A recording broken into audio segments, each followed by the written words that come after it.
Everyone, तो बहुत बहुत स्वागत है आप सभी का एक बार फिर से मेरे चैनल दी अनुपम वर्ल्ड पर। और आज की वीडियो में मैं आपके साथ शेयर करने वाली हूँ कि आपको अपना कॉलेज चूज़ करते टाइम पे कौन कौन सी चीज़ें हैं जिनका बिल्कुल ध्यान रखना है। साथ ही साथ मैं अपना एक्सपीरियंस भी शेयर करने वाली हूँ कि मैंने अपना कॉलेज किस तरीके से चूज़ किया था, काउंसलिंग के टाइम पर क्या क्या चीज़ें रही थी। तो चलो फिर वीडियो को शुरू करते हैं। वीडियो को स्टार्ट करने से पहले मैं आपको बता देती हूँ कि जब मेरा एडमिशन हुआ था जिस टाइम पे, मैंने बहुत बार जिक्र भी किया है इस चीज़ का। आई डोंट नो, अगर किसी ने नहीं देखा है तो मैं आपको बता देती हूँ। जिस टाइम पे मैंने एडमिशन लिया था उस टाइम पे मुझे बीएमएस के बारे में कुछ भी नहीं पता था।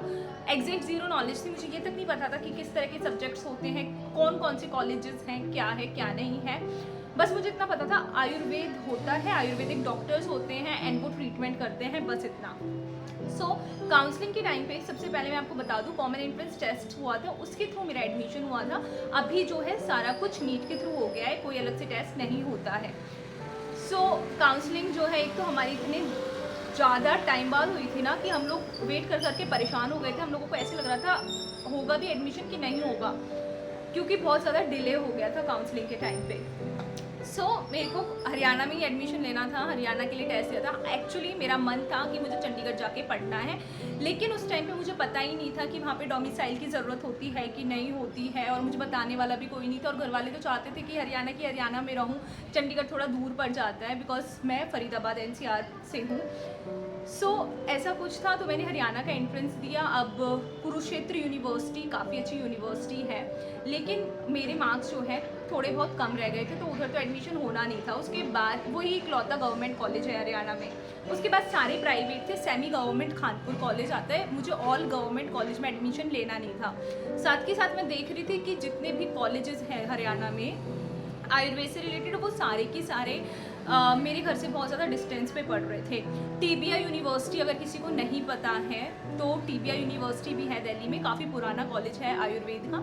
आप अगर दिल्ली से हो तो आप वहाँ पे भी ट्राई कर सकते हो। चौधरी ब्रह्म प्रकाश है, मुझे इसके बारे में भी नहीं पता था, तो आप उसको भी देख सकते हो। काफ़ी अच्छा जो है कॉलेज है वो भी प्राइवेट ही है।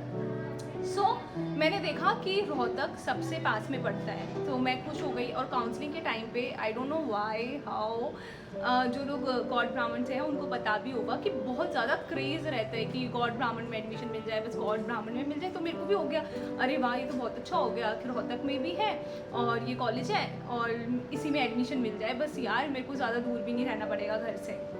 तो मेरा तो जो था वो बस इतना ही था, और इस तरीके से मैंने अपने कॉलेज में एडमिशन ले लिया था।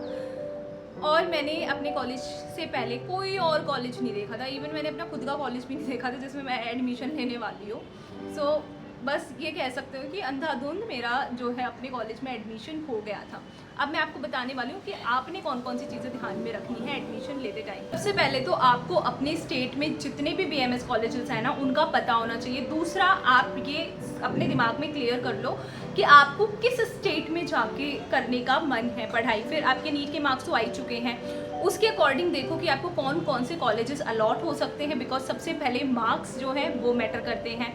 उसके बाद अगर आपको गवर्नमेंट नहीं मिल रहा है, प्राइवेट है, तो उसमें जो भी फीस स्ट्रक्चर है उसका पहले आपने पूरा ध्यान रखना है कि आपके बजट में क्या है। बिकॉज ऑब्वियस सी बात है, अगर फीस नहीं हमारे बजट में होगी तो कोई फ़ायदा नहीं होगा।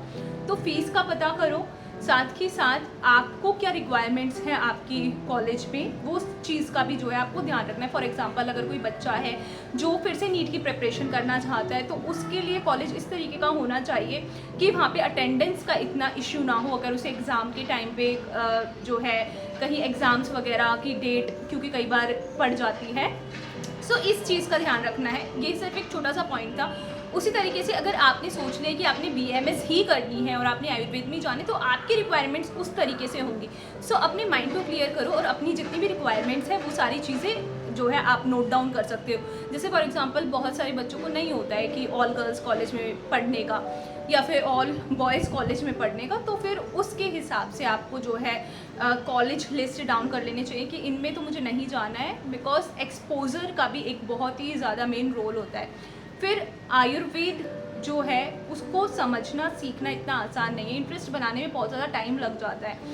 हम में से बहुत सारे बच्चे इस चीज़ का ध्यान ही नहीं देते हैं कि जैसे मेरा कॉलेज में एडमिशन लेने से पहले मैंने ध्यान ही नहीं दिया कि डाइसेक्शन भी होता है या फिर किस तरीके से। तो अगर आप चाहते हो कि आप आयुर्वेद अच्छे से सीखो तो उस कॉलेज में लेक्चर्स जो हैं वो ढंग से लगते हैं कि नहीं, टीचर्स किस तरीके के हैं, डाइसेक्शन वहाँ पे होता है कि नहीं होता है, वहाँ पे ओपीडीज किस तरह की रहती है, ये सारी चीज़ें आपने जो है ध्यान में रख के एडमिशन लेना है।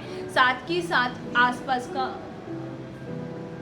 यार किसी ने मुझे, प्रीति मेरी वीडियो को किसी ने इंटरप्ट कर दिया, तो अभी किसी ने मेरे को आवाज़ लगा दी थी और मेरा सारा फ्लो जो है वो बिगड़ गया है। लेकिन हम बात कर रहे थे कि आप लोगों को उधर ओपीडीज़ किस तरीके की रहती हैं, ये सारी चीज़ें जो है ध्यान में रख के एडमिशन लेना है। जितने भी सोर्सेज से आप पता कर सकते हो, आप गूगल से पता कर सकते हो, फीस स्ट्रक्चर वगैरह तो आपको मिल ही जाएगा। आपको वहाँ के किसी क्लर्क वगैरह का नंबर किसी तरीके से मिल सकता है, आपका कोई नोन हो जो उस कॉलेज में पढ़ रहा हो वो आपको उस कॉलेज के बारे में अच्छे से बता देगा। या फिर यूट्यूब पे आप लोग वीडियोस देखते ही रहते हो, जिस तरीके से मेरी देख रहे हो, तो उस तरीके से आपने देखना है और पूरे फ्यूचर का सवाल होने वाला है, तो ध्यान में रख के करना है। और बाकी तो आपके ऊपर डिपेंड करता है, कॉलेज अगर कितना अच्छा ले भी लोगे और खुद से मेहनत नहीं करोगे तो कुछ नहीं होने वाला। और पीछे मेरी बहन है तो उसकी तरफ ध्यान मत देना, जो मैंने आपको बातें बताई उनकी तरफ आपको बस ध्यान रखना है। So this was it for today's video guys. आगे भी मैं आपके साथ अपने एक्सपीरियंसेस शेयर करती रहूँगी। Do let me know what you feel about this video.